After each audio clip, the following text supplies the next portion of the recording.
Hey guys, my name is Brian Momley. I've been with the fire service about 7 to 8 years, and today we're going to be going over some stuff about fire extinguishers.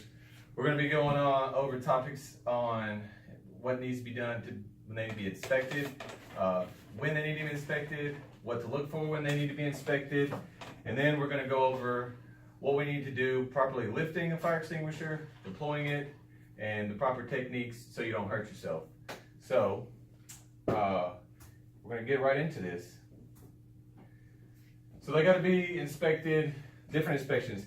I'm going to pass out a sheet and show you guys. We're going to do a monthly. It would be good for your department to have a monthly on your apparatus for your station. I brought an extinguisher with us here so we can see. All of them should have a tag. And on the back for each month needs to be somebody's initial. So they checked it out, visually inspected it. Pin needs to be intact. Needs to have a tab. If it's broken, needs to be made sure everything is still good, that it hasn't been discharged. We need to make sure we check the nozzle. Make sure that there is no debris in here.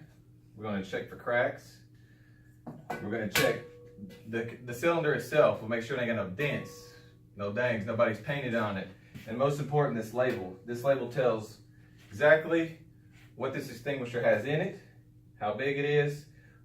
It's got its UL listed on it, and so forth. So there's lots of things to look for this, and every 6 years they have to be hydrostatically tested, which means they have to be pressure tested. They have to be completely taken down, everything from the hose unscrewed to the nozzle. We're going to watch a video in a little bit. They'll depress the handle, they'll take the pin out, they'll put a new tab on, and so forth. They'll check the label. If the label's in bad shape, they'll put a new label on it. So we're going to watch a video on that. You're going to see in just a minute for the records. I got a list that has January through December.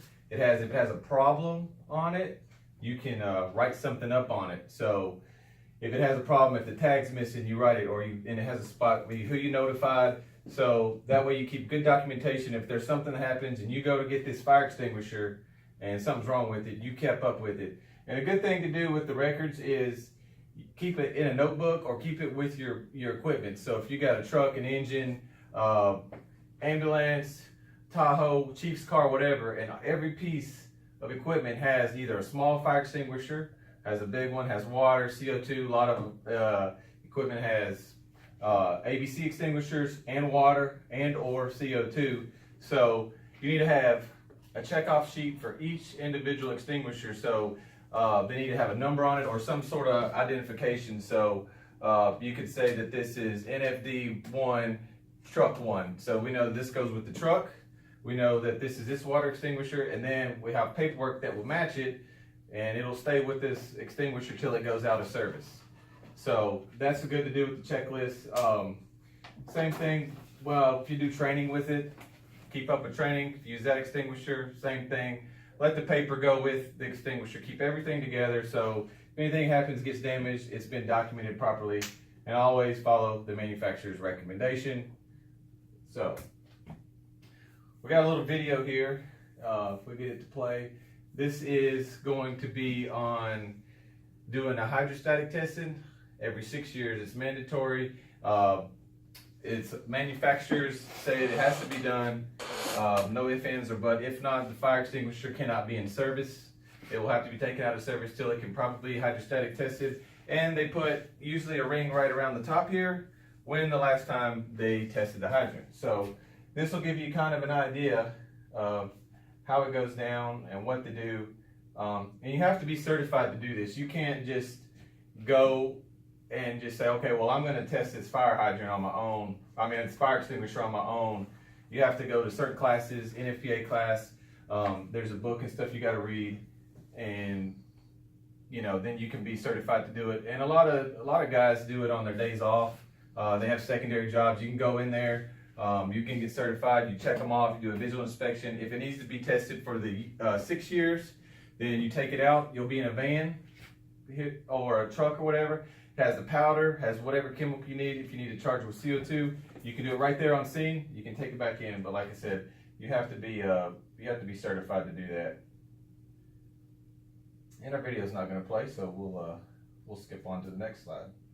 So here is a checklist that I kind of looked online and got some stuff, and this was kind of the department I was at, somewhat what we used to kind of use. So each one of them, I'll have a check. You go down there and check it each month. So is the extinguisher mounted in an easily accessible place and no debris or anything stacked in front of it? You don't want anything stacked in front of it. That's the main thing. If you need it, you need to get it then, and you need it right there. You don't need it yesterday. You need to get to it quick, fast, in a hurry. So you need to make sure that if that's good, check it off. You want to make sure the safety pin's in place and intact, and nothing else should be there. So you don't want somebody to have a screwdriver poked in here and this tag's missing. This needs to be intact, and it has the tag on it so that you know it's not been tampered with. So you need to check for that. If that's all good, check it off. The label is clear and it tells what's in it. So these sometimes, from time to time, these labels get dirty, been rotting in the engine, soot, dirt, mud, whatever. You want to make sure if it is, you clean it off, and you make sure that it's good to go. If it's not, you need to write it up. So that's good. Check it. The handle is intact and not broken. This is important. If it's bent, it's not functioning, you definitely need to make sure that this is a good operation. If it's bent, you may need to, but if it's messed up real bad, you can bend it back. If it's messed up real bad, it's no go. So you check that off. Pressure gauge is green and not damaged and showing recharge. So here's your gauge right here. It's in the green. This one's in the green. So if it's good to go, check it off. If it's even slightly below the green, or this is accidentally gets shut off in the truck, got to take it out of service, get it recharged, even if it's just barely below the thing. Discharge hose nozzle in good shape and not clogged, cracked, or broken. As we looked at this before, you want to check these, make sure they're not dry rotted. Just give them a little visual and feel them down. Make sure that they ain't got no holes in them or anything like that. Extinguisher was turned upside down at least 3 times and shaken. So with these, we need to make sure this is a K class and A extinguisher. Now, the dry powder extinguishers, sometimes it settles and sticks. And what you need to do is take it like so, upside down. 1, 2, 3. And sometimes you may give it a little shake, and you'll be able to feel that powder. It'll come down, and that way, you know. And every month is really good. You definitely need to do it every month, because sometimes these extinguishers sit a year, 2 years, 3 years, and that stuff, when you go to discharge it, it's not going to come out. You're going to be a sitting goose with the fire in front of you. Exterior extinguishers. So you just want to definitely check out the outside of it, like we talked about just a minute before. Make sure it ain't got no dents. Make sure it ain't got no bangs. Make sure it's good to go.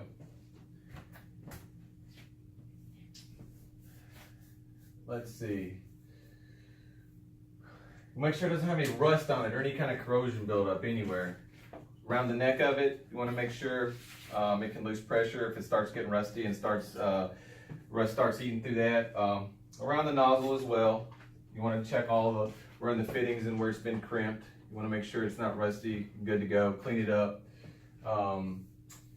We did to turn it upside down, and we got the location. Obviously, is the most important thing. It needs to be mounted properly in the apparatus, where it's not just flopping around, whether it's with some Velcro, straps, chains, whatever. It just needs to be mounted correctly and properly. They make a lot of mounts that the manufacturer makes that goes with these extinguishers. You just don't want to throw it in there sideways like this and it's rolling around and hitting stuff. So it causes a lot of damage. The pin can come undone. The hose can get busted. So you definitely got to make sure that they are in a proper up. You don't want them laying down. They have some of the smaller ABC extinguishers that can be laid down in the correct position. This is a video kind of going over what I just kind of went over, but he's going to get in a little more depth. He's going to go over kind of showing you about the labels and the pins and stuff.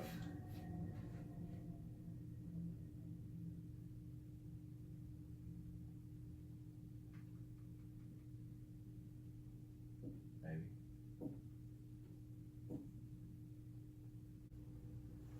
Okay, so the video's not going to play, so we're just going to go on to the next slide, no problem. So this is kind of just going over what I already went over about checking for the immediate use. You check the extinguisher on the apparatus regularly, the once a month. This is kind of what I've been talking about. The one video that didn't pull up was kind of going to show you a rundown of everything. Examine for physical damage, corrosion, or leaks. We went over that. We checking the temper seals. And then this carries on to go on what we've already went over about the pressure gauge. You shake the dry chemicals upside down, check the nozzles, and if units don't work, they definitely got to be out of service, because you don't want to grab a fire extinguisher and it's not going to work. So now we're going to go over the verification of sufficient extinguishing agents. There's two types, and this is a stored pressure type extinguisher. They also have a cartridge type extinguisher, and I don't have one here, and since our video is not working, I had a video on this as well.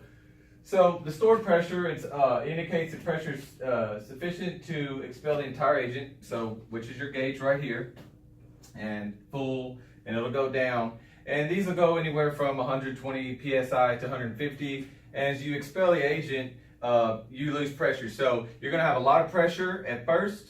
It's going to come out good, fast, hard. And as the pressure goes down and your contents of the extinguisher get expelled, you're going to get less and less. You're going to get less stuff in the extinguisher. You're going to get less pressure. So you'll kind of know without looking at your gauge when you start running out of pressure. Means you're going to start running out of product in your container here. So the weight, also the weight too. As you're expelling the agent in here, the extinguisher is going to get lighter as everything comes out. So once you know it starts getting a whole lot lighter, you're almost out of stuff. And then also, as we talked about the seal, as long as it's intact, it could be full, but not always. There is sometimes that accidents do happen. The pin comes out. It could get broke off, this tip could get broke or bent in an apparatus, because they do go into calls back and forth. They do get banged around, people putting equipment in, pipe poles, whatever, they accidentally do, because this pin is it's pretty firm, but they do break, and this is just plastic, so it's very easy to knock off. And if nothing happens and it don't get expelled, you can get the manufacturer, or if you have some, you can put it back on as long as it is fully in the green. That is the key here. If it's not, you definitely don't want to do that. You need to get it refilled. Now, the cartridge type extinguishers, they're a little different. They have a top on it that you can open up, and there's no pressure on it until you put a cartridge. There's a cartridge right here. It's like a CO2 cartridge, and it screws on to the side, and these are real handy. They're one of my favorites because you can refill this yourself. You don't have to have any special certification.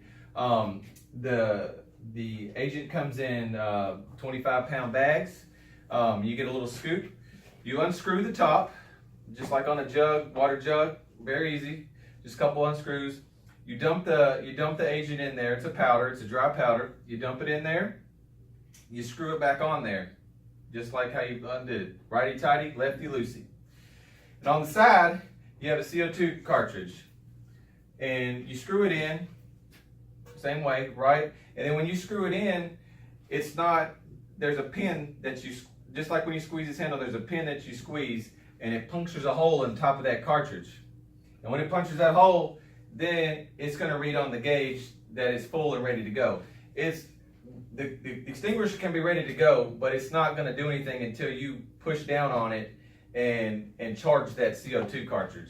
So it's best not to push it down until you're ready, because it can expel. And these extinguishers, the cartridge type, they're bigger. They come in different sizes, but they're super easy, super quick to refill and recharge.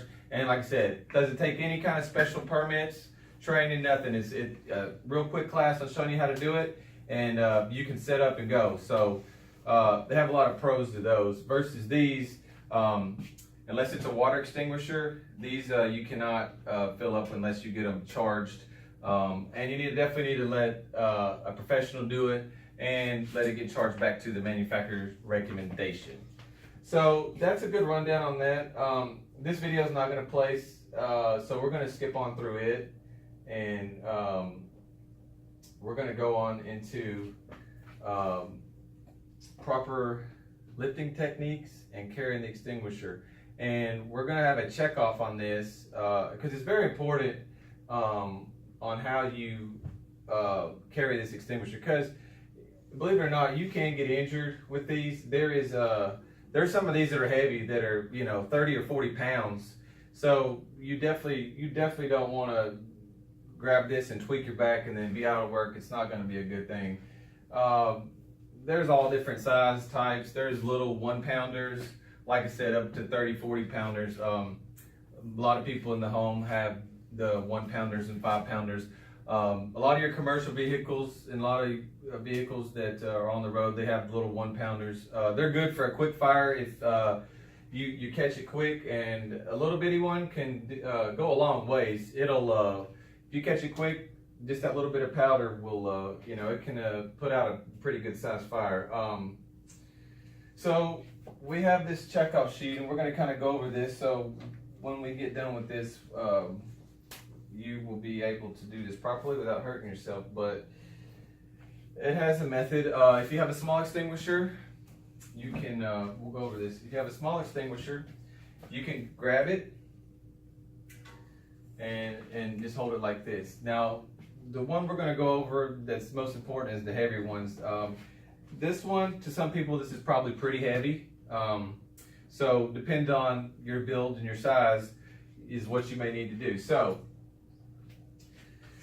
what you want to do is, if this is on the ground, or let's say this, we're going to open the door to our apparatus, and this is a heavy extinguisher, we want to lift with our legs, just like we want to do when we're picking up anything heavy, and not with our back. That's the most important thing, because you will tweak your back. If you just go down there to yank it up real quick, and I know it's going to be probably an emergency when you're going to need to get this thing, and everything happens so fast. So you definitely need to take your time, because if you don't take care of yourself, you can't help anybody else. So what we're going to do is, we're going to say this is a 40-pound extinguisher, and for my size, this is how I'm going to do it. So let's say this is in an apparatus door. So I'm going to open the door, I'm going to go down with my knees, and I'm going to go straight up with my back.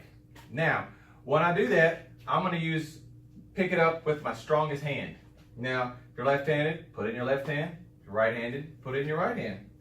And then we're going to approach the fire. Now, we're obviously going to have safety's our number one thing. So you're going to do this with full gear on when you do your practical check off. So you're going to have your full gear on, because you're not going to go up to a fire without having all your equipment on. So pick it up with my strong hand, about arm's reach out. You don't want to have this up here when you're going up to a fire, because you don't want to be that close. Now, granted, this will expel out 25 to 40 feet.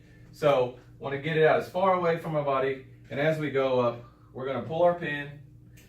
We're going to hold it out, and then we're going to do the pass. All right? Now, let's have a little question time. Who remembers what pass means? Anybody remember what pass means? Pull, aim, squeeze, sweep. There you go. There you go. Pull, aim, squeeze, sweep. So, as he said, pull. We're going to aim at the fire. We're going to squeeze and sweep. Just like that. And we'll go over that too when we do our practical checkoff. Now, with the lighter extinguishers, the 1 pounds and the 5 pounds, let's say this is a 1 pound one, and it's hanging on the wall. Same thing. You just don't want to get in a hurry. You take it off the wall, go, pull, aim, squeeze, sweep, boom, bada bing, bang. So, but the most important thing is for the heavy ones. That's what we're gonna focus on here. You want to use those legs. You do not want to hurt yourself by just reaching down and yanking that thing up. So your safety is the most important thing with this. We're gonna say who's been paying attention here. What's one thing to do on inspection on a fire extinguisher? Eric? Check the seal. Check the seal. Thank you, sir. Thank you, sir. And let's go on to the next slide real quick. It's going to show you a little bit of kind of what I showed you here. Kind of here in the app where you go to locate it, remove it from the bracket, lifting it. Always use your legs and not your back. That's the most important thing here. You want to use your legs, not your back. Grasp the handle, support at the bottom. Got the handle on the bottom. Stronger hand, left hand, right hand, doesn't matter. These are set up for either hand, don't have to be right-handed on, left-handed, don't matter. This one's a CO2 extinguisher. And then you have it at arm's length like we talked about. You don't want to be close to that fire. You want to be have it as far as way you can. And as I said, this guy's in his full gear. We're going to be in our full gear. We're not going to be fighting fire, nothing without our gear. So with that being said, I'm going to have a little short quiz, and then we're going to have this check off here. And you're going to locate the fire extinguisher. You're going to lift it properly. You're going to grasp the handle, and you're going to walk briskly towards the fire. And if it has a fixed nozzle, you're going to hold it at arm's length, and you're going to carry it in your strong hand. So we're going to go over all this, and I'm going to check you guys out and evaluate that. And appreciate your guys' time, and I hope you took something from this class. And I'm going to hand out this test in a minute, and then we're going to go out here and do your check-offs.